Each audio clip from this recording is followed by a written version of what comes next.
भक्ति से क्या मिलती है? शांति। बोलो क्या मिलती है? शांति। शांति। और भक्ति से शांति मिलती है तो तुम शांति में रहे तो शांति दिखे, भगवान भी खुश रहे। कुछ लोग भक्ति से क्रांति करते, क्रांति।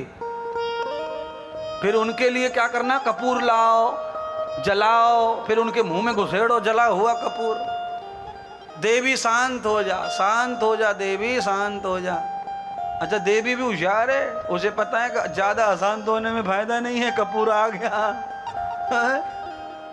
ये तो अच्छा है कि वो जला के जीप पे रख दे, फप बुझ जाए तो प्राण बच जाए। अगर वो साड़ी में लगा दिया जाए तो पता चल जाए देवी को।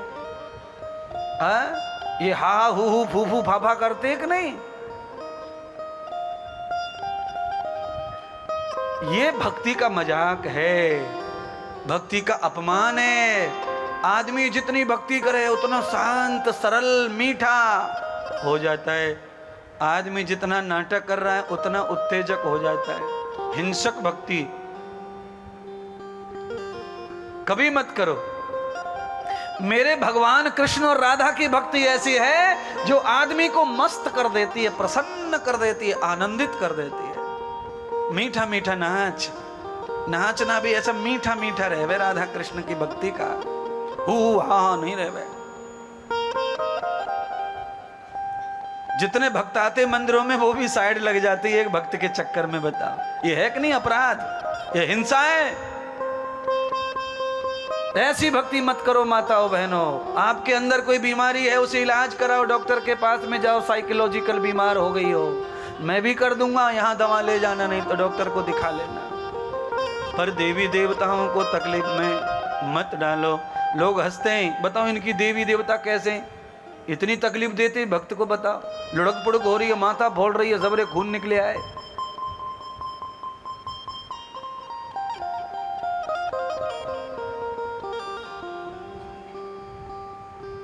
गोपियों ने भगवान को प्यार से समझाया, परमात्मा हम कैसे जिए? तुम नहीं दिखो, तुम्हारी आवाज सुनाई ना पड़े तो मौत आ जाए, और तुम्हें देख लें और आवाज सुन लें तो भी मौत आ जाए।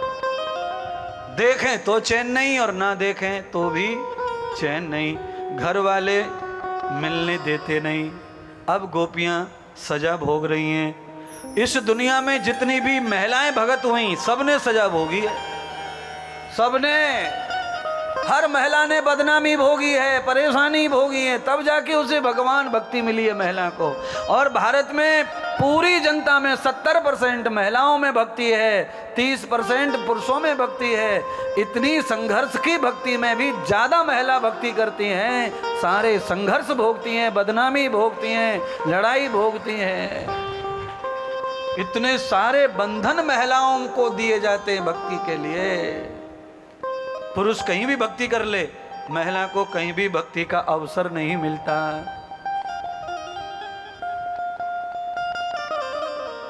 आज भगवान नाराज हो गए गोपियों से।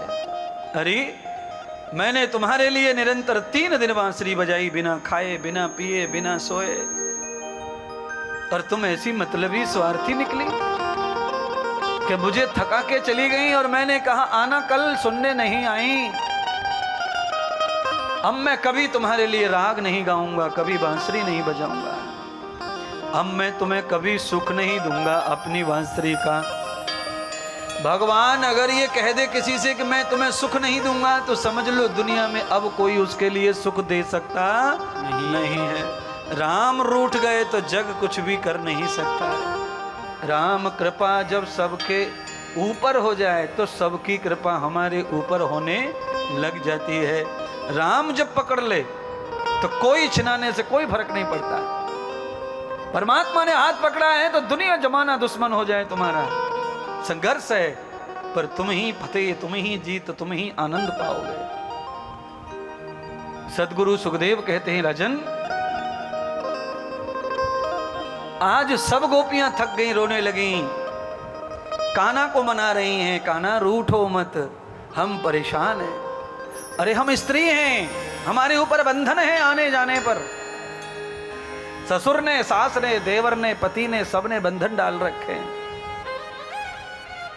मैं परेशान हूं कन्हैया, हम तो तुम्हारे बगैर एक पल नहीं रहना चाहते हैं। तुमने जीवन जो दिया है हमको, तुमने नया जीवन ग्रस्त माया, ये संसार, ये भोग और ये विलास छुड़ा के उपासना दी है, वासना का त्याग कर दिया है कन्हैया। अब हम कैसे तुम्हारे ऋण चुकाएं, पर हम क्या करें बंधन में। ये संसारी लोग नहीं समझेंगे कान्हा। सच बात, आप संसार को कितना भी समझाने की कोशिश करो, पर उनको वही दिखता है उसमें।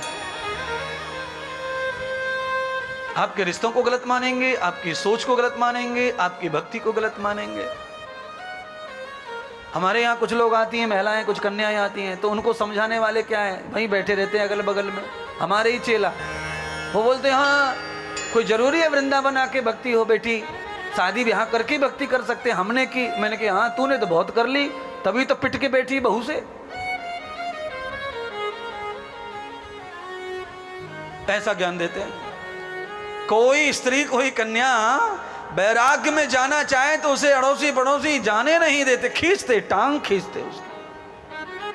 और मेरा मानना ऐसा, कोई लड़का हो या लड़की, अगर कोई ऐसा है तो उसका सपोर्ट करना चाहिए, उसे साथ देना चाहिए और कहना चाहिए कम से कम मोहल्ले में से, गांव में से कोई एक ऐसा निकला जो गांव को तारेगा, उबारेगा, गांव का नाम रोशन करेगा।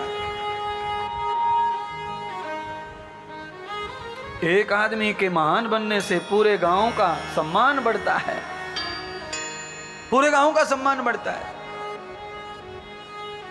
पूरे क्षेत्र का सम्मान बढ़ता है। गुजरात बहुत बड़ा है,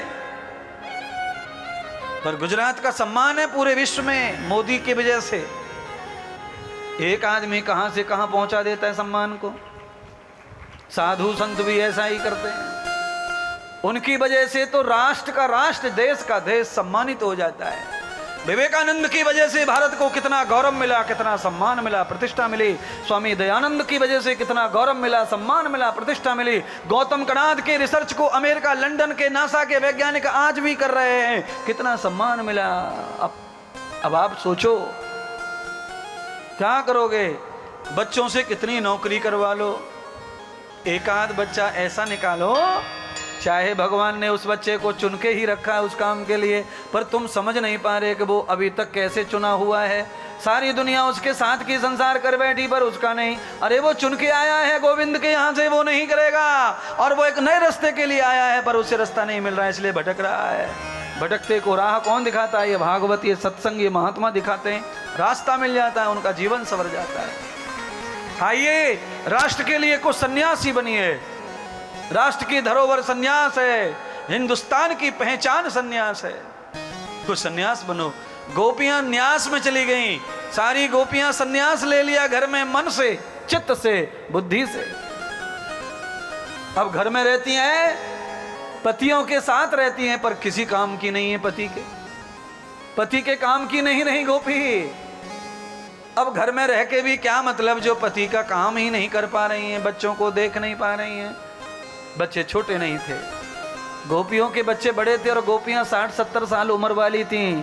8-8, 10-10 साल की कन्या नहीं थी बंधुओं। सबके पति सास ससुर थे, सारी गोपियां बुढ़ियां थीं, और भगवान 4-5 साल के हैं अभी। तो गोपियां बुढ़ी बुढ़ी हैं, पर लोग इतनी बुरी बुरी सोच रखते हैं। गोपी और कृष्ण की कथा सुनते हैं, नालायक लोग न जाने क्या क्या सोचते हैं। वो ये नहीं सोचते कि गोपियों की उम्र क्या है, कन्हैया की उम्र क्या है। 5 साल का बच्चा तो दुनिया में पराई दादी को भी अच्छा लगे, काऊ को बच्चा। कोई कोई बालक इतना मनोहर होता है, इतना दिव्य होता है।